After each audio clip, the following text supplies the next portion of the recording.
You're telling a friend an amazing story. You're telling a friend an amazing story. You're telling a friend an amazing story. And you just get to the best part when suddenly he interrupts.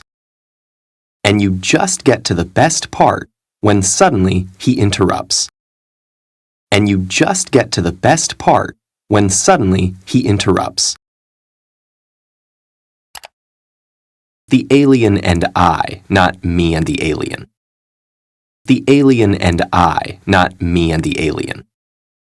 The alien and I, not me and the alien. Most of us would probably be annoyed. Most of us would probably be annoyed. Most of us would probably be annoyed. But aside from the rude interruption, but aside from the rude interruption, but aside from the rude interruption, does your friend have a point? Does your friend have a point? Does your friend have a point? Was your sentence actually grammatically incorrect? Was your sentence actually grammatically incorrect? Was your sentence actually grammatically incorrect? And if he still understood it, and if he still understood it, and if he still understood it,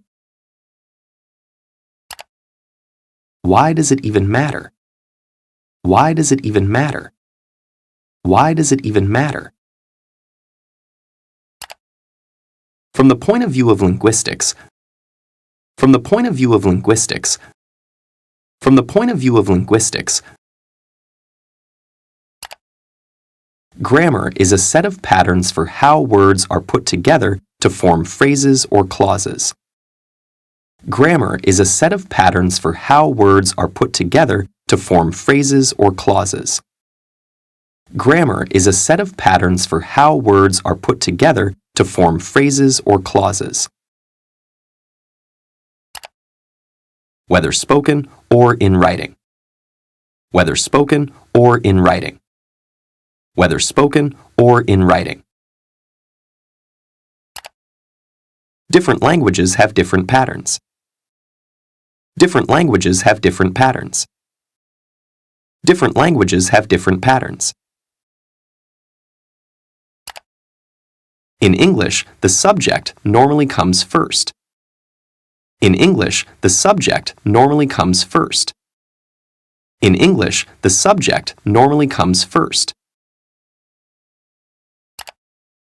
Followed by the verb, followed by the verb, followed by the verb,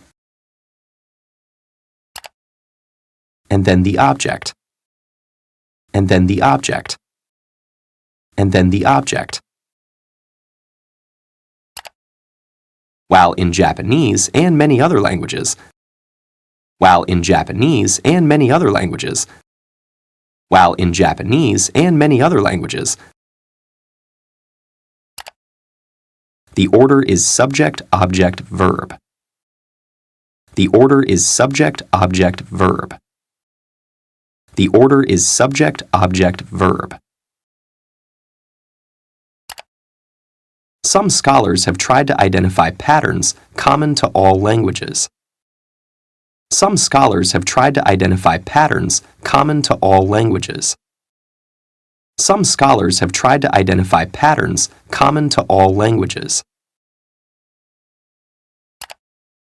But apart from some basic features, like having nouns or verbs, but apart from some basic features, like having nouns or verbs, but apart from some basic features, like having nouns or verbs,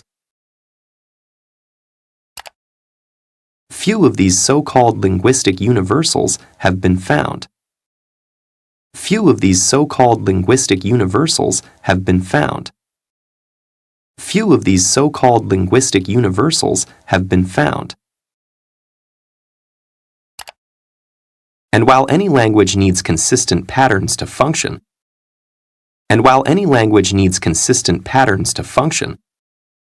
And while any language needs consistent patterns to function, the study of these patterns opens up an ongoing debate between two positions known as prescriptivism and descriptivism. The study of these patterns opens up an ongoing debate between two positions known as prescriptivism and descriptivism. The study of these patterns opens up an ongoing debate between two positions known as prescriptivism and descriptivism. Grossly simplified, prescriptivists think a given language should follow consistent rules. Grossly simplified, prescriptivists think a given language should follow consistent rules.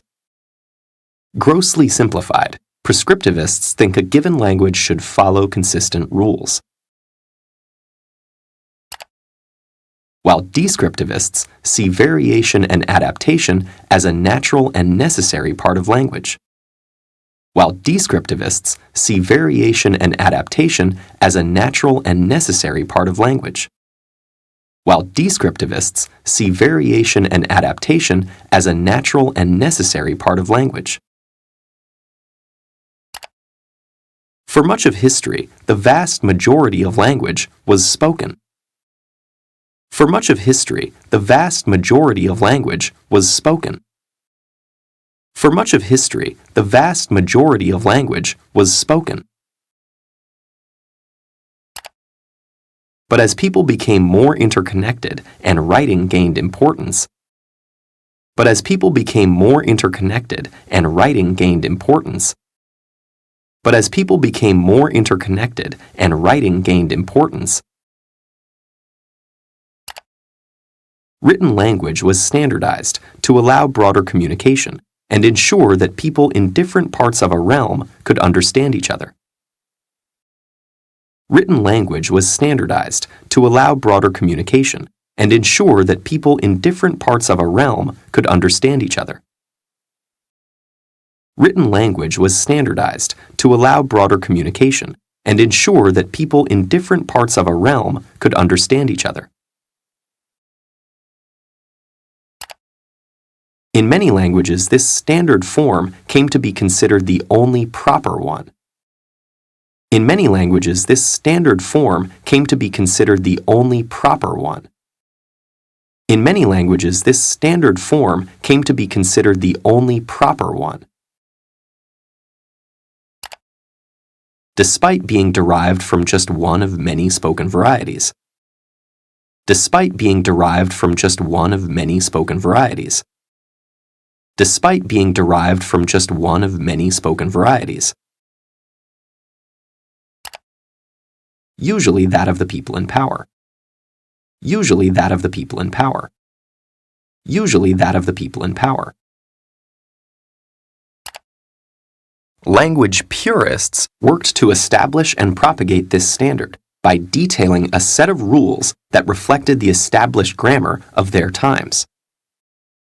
Language purists worked to establish and propagate this standard by detailing a set of rules that reflected the established grammar of their times.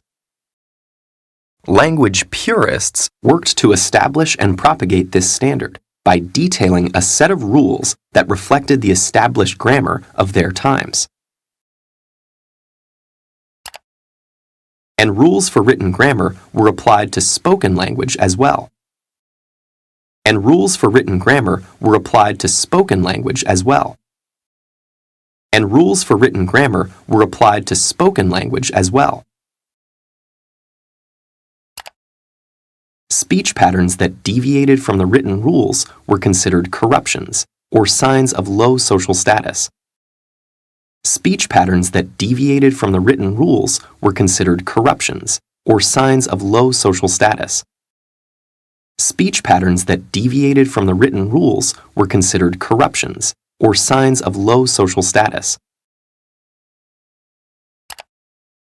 And many people who had grown up speaking in these ways were forced to adopt the standardized form.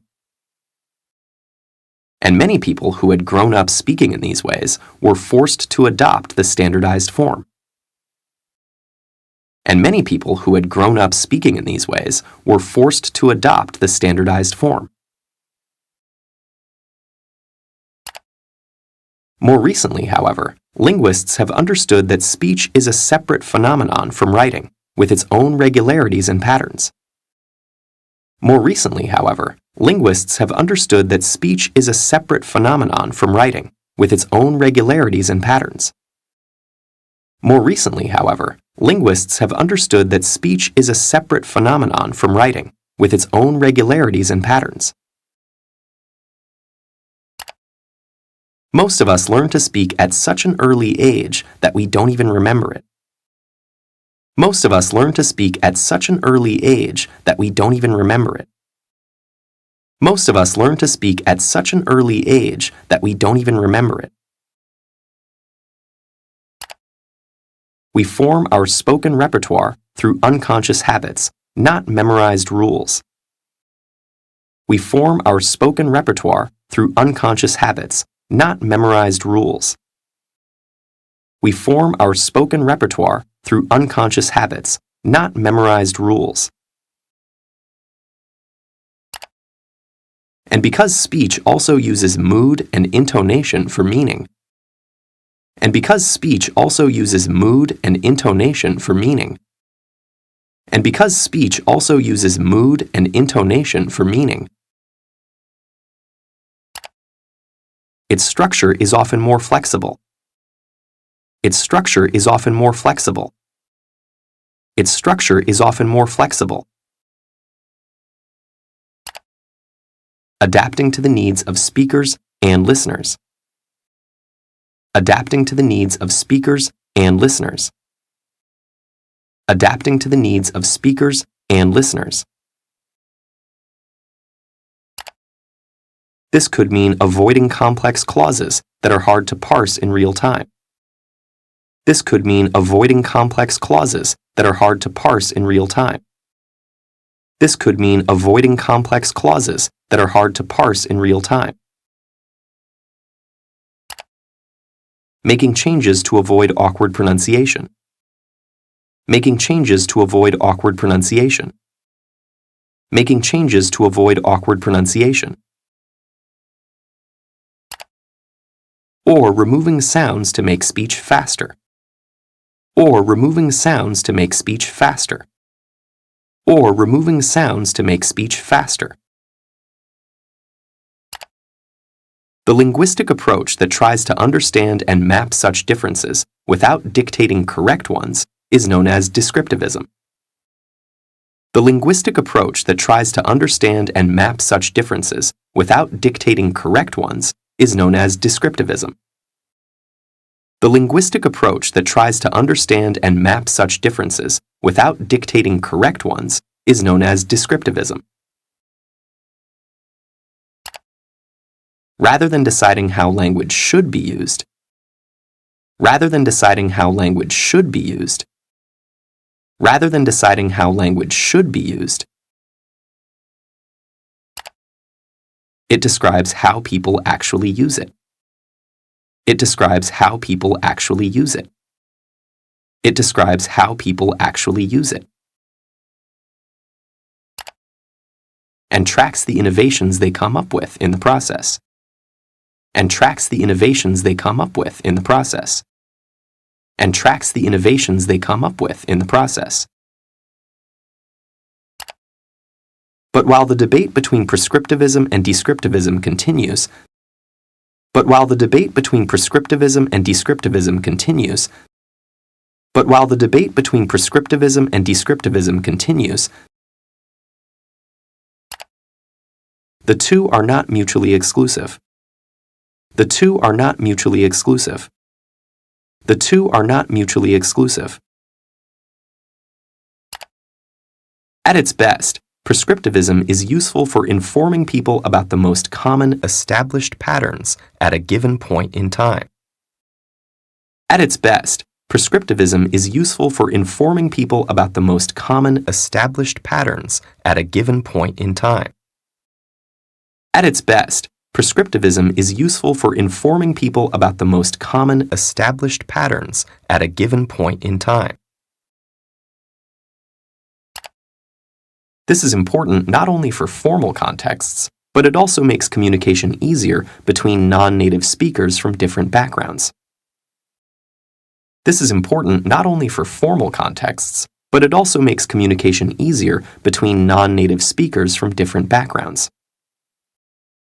This is important not only for formal contexts, but it also makes communication easier between non-native speakers from different backgrounds. Descriptivism, on the other hand. Descriptivism, on the other hand. Descriptivism, on the other hand, gives us insight into how our minds work and the instinctive ways in which we structure our view of the world. Gives us insight into how our minds work and the instinctive ways in which we structure our view of the world. Gives us insight into how our minds work and the instinctive ways in which we structure our view of the world. Ultimately, grammar is best thought of as a set of linguistic habits that are constantly being negotiated and reinvented by the entire group of language users. Ultimately, grammar is best thought of as a set of linguistic habits that are constantly being negotiated and reinvented by the entire group of language users. Ultimately, grammar is best thought of as a set of linguistic habits that are constantly being negotiated and reinvented by the entire group of language users. Like language itself, it's a wonderful and complex fabric woven through the contributions of speakers and listeners. Like language itself, it's a wonderful and complex fabric woven through the contributions of speakers and listeners. Like language itself, it's a wonderful and complex fabric woven through the contributions of speakers and listeners. Writers and readers, prescriptivists and descriptivists. Writers and readers, prescriptivists and descriptivists. Writers and readers, prescriptivists and descriptivists. From both near and far. From both near and far. From both near and far.